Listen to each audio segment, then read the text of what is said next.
ಹಳೆಯ ಚಿನ್ನದ ಒಡವೆನ ಅಧಿಕ ಬೆಲೆಗೆ ಮಾರಬೇಕೆ? ಅಂದ್ರೆ ಆಟಿಕಾಗೆ ಕಾಲ್ ಮಾಡಿ 8880 ಅಟ್ಟಿಕಾ ಗೋಲ್ಡ್ ಕಂಪನಿ.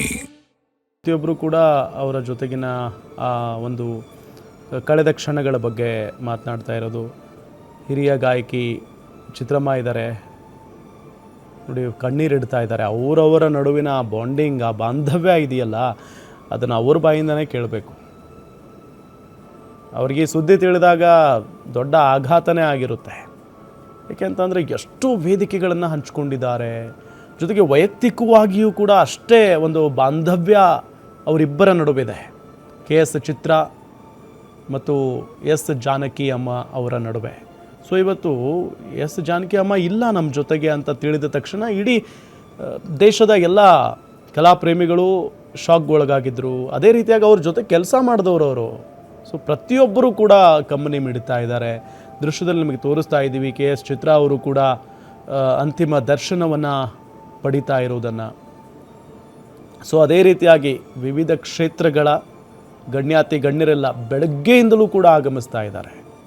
ನಾವೀಗಾಗಲೇ ಒಬ್ಬ ವ್ಯಕ್ತಿಯನ್ನು ತೋರಿಸಿದ್ವಿ, ಚೆನ್ನೈಯಿಂದ ಬಂದಿದ್ದಾರೆ. ಆ ವ್ಯಕ್ತಿ ಒಬ್ಬ ಅವ್ರಿಗೆ ಕನ್ನಡ ಮಾತಾಡೋಕ್ಕೆ ಬರಲ್ಲ, ಬಟ್ ಅವ್ರ ಬಗ್ಗೆ ಅವ್ರು ಹೇಳ್ತಾ ಇದ್ದಾರಲ್ಲ ತಮಿಳಲ್ಲಿ.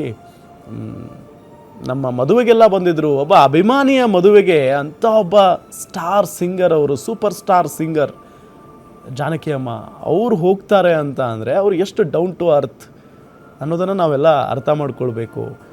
ಏನು ಹಮ್ಮು ಬಿಮ್ಮು ಯಾವುದೇ ರೀತಿಯಾಗಿ ತಲೆಗೆ ಹಚ್ಕೊಂಡಿರಲಿಲ್ವಂತೆ. ಅವರು ಮಕ್ಕಳ ಥರ ಇರೋರಂತೆ ಎಲ್ಲರ ಜೊತೆಗೂ ಕೂಡ. ಅನಿರುದ್ಧ್ ನಿಜಕ್ಕೂ ಈಗ ಶಮಿತಾ ಮಲ್ನಾಡ್ ಮೇಡಮ್ ಮಾತಾಡ್ತಾ ಇದ್ದಾಗಲಂತೂ ಅವ್ರು ಪಾಪ ಲಿಟ್ರಲಿ ಕಣ್ಣೀರು ಹಾಕ್ಬಿಟ್ರು. ಅಂದರೆ ಅಷ್ಟು ಡೌನ್ ಟು ಅರ್ತ್ ಒಬ್ಬ ವ್ಯಕ್ತಿ.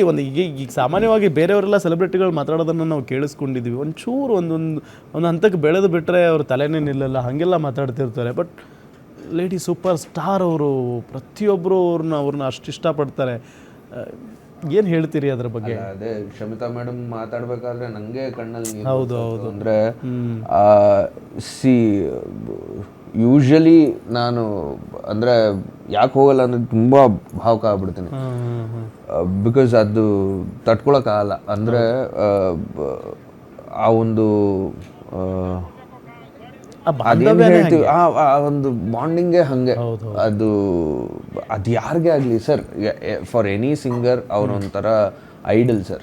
ಹೌದು, ಸಿಂಗರ್ ಅಂತಾನೆ ಅಲ್ಲ, ಎನಿ ಮ್ಯೂಸಿಷಿಯನ್, ಸಂಗೀತ ಕೇಳೋರ್ಗ್ ಕೂಡ, ಹೌದು, ಸಂಗೀತ ಆಲಿಸೋರ್ಗ್ ಕೂಡ ಅವರು ಒಂದು ಏನೋ ಶೀಸ್ ಅ ಗ್ರೇಟ್ ಐಡಲ್. ಹೌದು. ಆ್ಯಂಡ್ ನಮ್ಗಳಿಗೆಲ್ಲ ಒಂಥರ ಅದೇ ಹೇಳಿಲ್ವಾ, ಎಸ್ಪೆಷಲಿ ನಮ್ಮ ಜನ್ರೇಷನಲ್ಲಿ ನಾವು ಅವ್ರನ್ನ ಏನೋ ಮುಖತಃ ಭೇಟಿ ಮಾಡಿದ್ದೀವಿ ಆ್ಯಂಡ್ ಏನೋ ಅವರಿಂದ ಆಶೀರ್ವಾದ ಪಡೆದಿದ್ದೀವಿ ಅನ್ನೋದೇ ಒಂದು ನಮಗೆ ಅದೃಷ್ಟ, ಪುಣ್ಯ.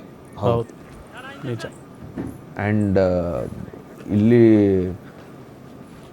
ಈಗ ಅಂದರೆ ಆ ಸ್ಥಳದಿಂದ ಮೆರವಣಿಗೆ ಮುಖೇನ ಪಾರ್ಥಿವ ಶರೀರವನ್ನು ತೆಗೆದುಕೊಂಡು ಹೋಗ್ತಾ ಇದ್ದಾರೆ. ಅಲಂಕಾರ ಮಾಡಿದ್ದಾರೆ ಆ ಒಂದು ವಾಹನಕ್ಕೆ. ಇಲ್ಲ, ಸಾಕಷ್ಟು ಸಂಖ್ಯೆಯಲ್ಲಿ ಜನ ರಾಜ್ಯದ ಮೂಲೆ ಮೂಲೆಯಿಂದ ಬಂದಿದ್ದಾರೆ. ಹೌದು ಹೌದು, ನನಗೂ ಬಹಳ ಇಷ್ಟ ಇತ್ತು ಅಲ್ಲಿ ಹೋಗ್ಬೇಕು ಅಂತ. ನಾನು ನಿನ್ನೆ ಗಂಗಾವತಿಯಿಂದ ಬಂದಿದ್ದು ಬೆಂಗಳೂರಿಗೆ ತಡ ಆಯಿತು. ಹಾಗಾಗಿ ಅದು it was practically not possible. ನಿಜ ನಿಜ ನಿಜ. ಬಟ್ ಅಗೇನ್ ನೋಡಿ, ಅಂದ್ರೆ ಚಿತ್ರಮ್ಮ ಬಂದಿದ್ದಾರೆ, ಸಾಕಷ್ಟು ಏನೋ ಹಾಡುಗಾರರು ಬಂದಿದ್ದಾರೆ, ಸಾಕಷ್ಟು ಮ್ಯೂಸಿಷಿಯನ್ಸ್ ಬಂದಿದ್ದಾರೆ. ಹೌದು, ನೀವು ಹೇಳಿದ್ರಲ್ಲ ಏನೋ ಒಬ್ಬ ಫ್ಯಾನ್ ಶುಭ ಕಾರ್ಯಕ್ಕಾಗಲಿ ಅಥವಾ ಮದುವೆಗಾಗಲಿ ಎನಿ ಫಂಕ್ಷನ್ಗಾಗಲಿ ಅಥವಾ ಅವ್ರ ಮನೆಗಾಗಲಿ ಹೋಗೋದಿದೆಯಲ್ಲ, ಲಿಟ್ರಲಿ ಅವತ್ತಿನ ಕಾಲದಲ್ಲಿ ಅಷ್ಟು ಬ್ಯುಸಿಯಾಗಿದ್ದು. ಕರೆಕ್ಟ್. ಅಂದರೆ ನೀವು ಇವಾಗ ನೋಡಿ, ನಮ್ಮ ಇವತ್ತಿನ ಒಂದು ಫ್ರೈಡೇಗೆ ಏನಿಲ್ಲ ಅಂದ್ರೂ ಎಲ್ಲ ಭಾಷೆಗಳು ಸೇರಿಸಿ ಒಂದು ಕನಿಷ್ಠ ಪಕ್ಷ ಒಂದು 20 ಸಿನಿಮಾ ಅಟ್ಲೀಸ್ಟ್ ರಿಲೀಸ್ ಆಗುತ್ತೆ ಒಂದು ಫ್ರೈಡೇ. ಸೊ ಒಂದು ವರ್ಷದಲ್ಲಿ ಒಂದು 300 ಸಿನಿಮಾ 400 ಸಿನಿಮಾ ಒಂದು ಇಂಡಸ್ಟ್ರಿಯಿಂದ ಈಚೆ ಬರುತ್ತೆ. ಹೌದು. ಆಗಿನ ಕಾಲದಲ್ಲಿ ನಾವು ಇನ್ನ ಹೆಚ್ಚು. ಯಾಕೆಂದ್ರೆ ಅವಾಗ 90 ಡೇಸ್ಗೆ ಒಂದು ಸಿನಿಮಾ ಮುಗಿಸ್ತಾ ಇದ್ರು. ಹಾಂ ಹಾಂ 40 ದಿವಸ ಶೂಟಿಂಗ್ ಶೆಡ್ಯೂಲ್ ಅಂದ್ರೆ ಇನ್ನೊಂದು 40-50 ದಿವಸ ಪೋಸ್ಟ್ ಪ್ರೊಡಕ್ಷನ್ ಪ್ರೀ ಪ್ರೊಡಕ್ಷನ್ ಎಲ್ಲ ಮುಗಿಸಿದ್ರೆ ಒಂದು 3 ತಿಂಗಳು 4 ತಿಂಗಳಿಗೆ ಒಂದು ಸಿನಿಮಾ ಮುಗಿಸ್ತಾ ಇದ್ರು. ಸೊ ಒಂದು ವರ್ಷದಲ್ಲಿ ಒಬ್ಬ ಹೀರೋ ಏನಿಲ್ಲ ಅಂದ್ರೂ ಒಂದು 5 ಸಿನಿಮಾ ಮಾಡ್ತಾ ಇದ್ರು. ಹೌದು, ಆ್ಯಂಡ್ ಎಲ್ಲ ಸಿನಿಮಾದಲ್ಲೂ ಜಾನಕಿ ಅಮ್ಮ ಇರ್ತಾ ಇದ್ರು.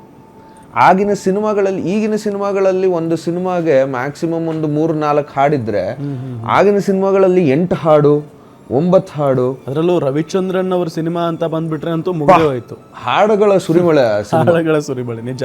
ಅಂಡ್ ಇನ್ನೊಂದೇನು ಅಂದ್ರೆ ಎಲ್ಲ ಈಗ ಫೀಮೇಲ್ ವಾಯ್ಸ್ ಅಂದ್ರೆ ಇಟ್ ಈಸ್ ಜಾನಕಮ್ಮ ಅಷ್ಟೇ. ಹೌದು, ಬೇರೆ ಆಪ್ಷನ್ ಅನ್ನೋದೇ ಇಲ್ಲ. ಇಲ್ಲ, ನಿಜ.